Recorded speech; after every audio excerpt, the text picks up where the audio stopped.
wasallam satu hari bersabda kepada para sahabat, as-salatu nurun, salat adalah cahaya. Salat bisa menjadikan kita bercahaya. Maknanya dari salat maka kehidupan kita bisa bercahaya. Dari salat maka raga kita bisa bercahaya. Dari salat maka ketika kita wafat badan kita bercahaya. Dari salat yang bisa menjadi sebagai tanda kita sebagai umat Rasulullah, badan kita bercahaya. Karena nanti di akhirat Rasulullah itu bisa membedakan mana umatnya dan bukan umatnya itu dari satu.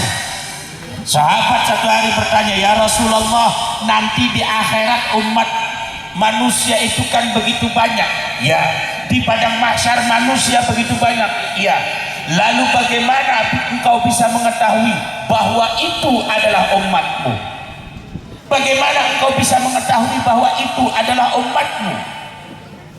Kata Rasulullah, aku bisa membedakan itu umatku atau bukan dengan satu. Apa ya Rasul? Dengan bercahaya.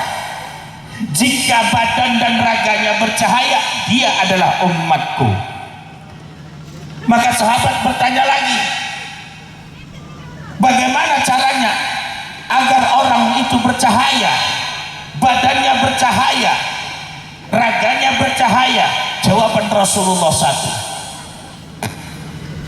badan dia bisa bercahaya, raga dia bisa bercahaya karena ketika di dunia dia hanya melakukan satu, tidak pernah meninggalkan sholat.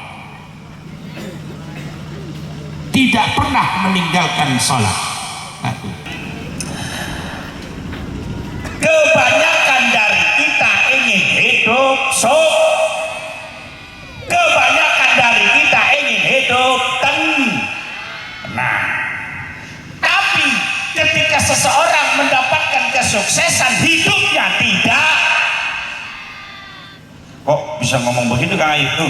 Saya sering banyak teman orangnya sukses, dia kaya, rumahnya besar, mobilnya banyak, ternyata kalau dihitung antara hartanya dengan hutangnya lebih banyak. Maka orang kalau patokannya sukses, dia belum tentu tenang. Orang kalau patokannya tenang, dia belum tentu sukses. Carinya satu, Allah memanggil kita setiap hari, satu hari satu malam 5 kali sholat 5. Bukankah ketika di dalam azan Allah memanggil kita, hayya 'alal falah,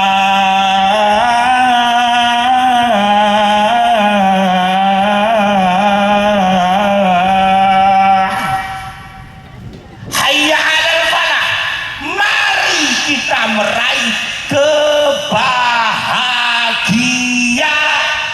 Halo, mari kita meraih kebahagiaan. Lewatnya satu, sembah, mayang, sholat. Orang kalau sudah bahagia pasti dia sukses. Orang kalau sudah bahagia pasti dia tenang. Ukuran sukses, ukuran tenang kalau dia mendapatkan kebahagiaan. Kalau dia hatinya bahagia, maka dia akan sukses. Kalau dia hatinya bahagia, maka dia akan tenang. Ketenangan bisa didapatkan, kesuksesan bisa didapatkan dengan menjaga bayang. Bang Lanang, dakwahnya Syekh Syarif itu satu, menyebarkan ilmu, 2 bersosialisasi, 3 mengajak umat untuk selalu berjamaah. Ingsun titip tajuk, hidupkan tajuk Syiarkan tajuk 1 hari 5 kali dengan berjamaah. Itu lan fakir miskin. Ayo, di mana sosial kita? Banyak di antara kita yang masih membutuhkan. Itu Syekh Syarif Hidayatullah, dakwanya menyebarkan ilmu, dakwanya dengan sosial, kemudian tidak lupa akhirat. Itu memang pikirannya dunia apa yang mana. Maka jalannya satu, jangan pernah meninggalkan sholat 5. Udah. Kata para ulama begini, inna fi salatul khamsi ma'al jama'ati laha asrarun khamsah, bahwa dalam sholat berjamaah tidak ada sholat yang pasti sholat itu diterima oleh Allah kecuali satu, sholat berjamaah. Jamaah sholat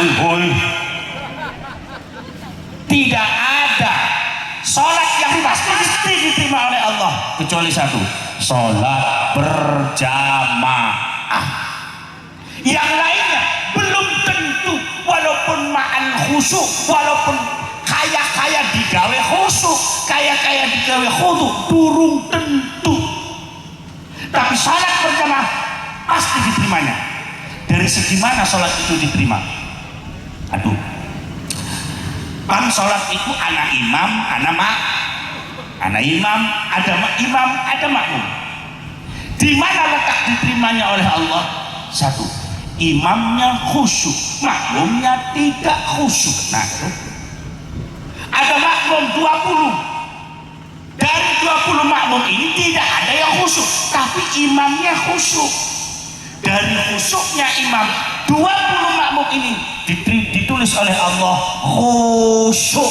Coba, itu enaknya berjamaah walaupun makmumnya tidak khusyuk, imamnya Allah sama begitu, imamnya Allahu Akbar.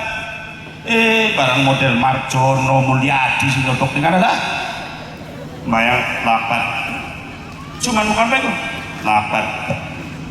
Wahai imam wala dhalin min, padahal cuma min.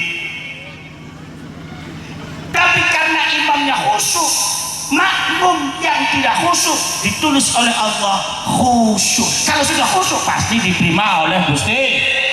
Tuh enaknya berjamaah. Loh kan imam tidak khusyuk, tapi ada makmum satu yang khusyuk. Coba, imamnya tidak khusyuk, makmum 20, dari 20 ini yang khusyuk cuma satu, 19 tidak ada yang khusyuk. Maka dari makmum satu yang khusyuk ini 19 makmum dicatat oleh Allah khusyuk, seimamnya ditulis oleh Allah khusyuk. Itu enaknya berjamaah.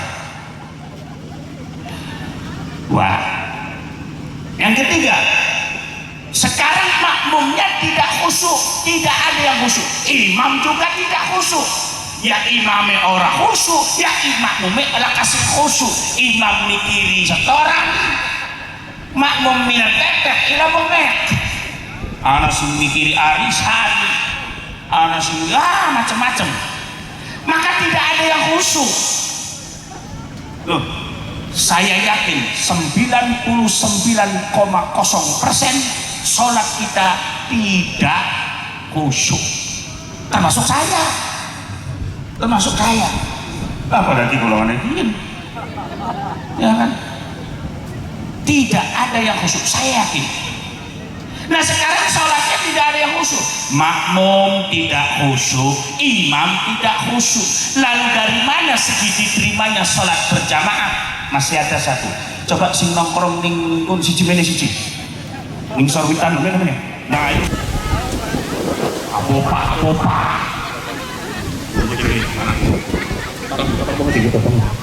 oke coy, tenang terus viral yopa Allah, mugi-mugi jadi bocah soleh, mugi-mugi jadi wong sukses, jadi wong sugih. biar papa Waduh. ini ajopa arahnya siapa? Ahmad Ramadan. Arahnya sih bagus nih. Mau kan sholat berjamaah bisa diterima, pasti diterimanya. Satu, dari segi karena khusyuknya imam. Kalau tidak khusyuknya imam, khusyuknya makmum. Kalau tidak imamnya, tidak bukan khusyuknya makmum, makmumnya tidak khusyuk, imamnya tidak khusyuk, tetap diterima. Dari segi mana diterimanya? Masih satu, dari segi menyempurnakan dan merapatkan sholat. Makanya imam bakal pengen sembahyang aja padu langsung takbir baik, menghadap ke makmum, katakan luruskan dan rapatkan barisan.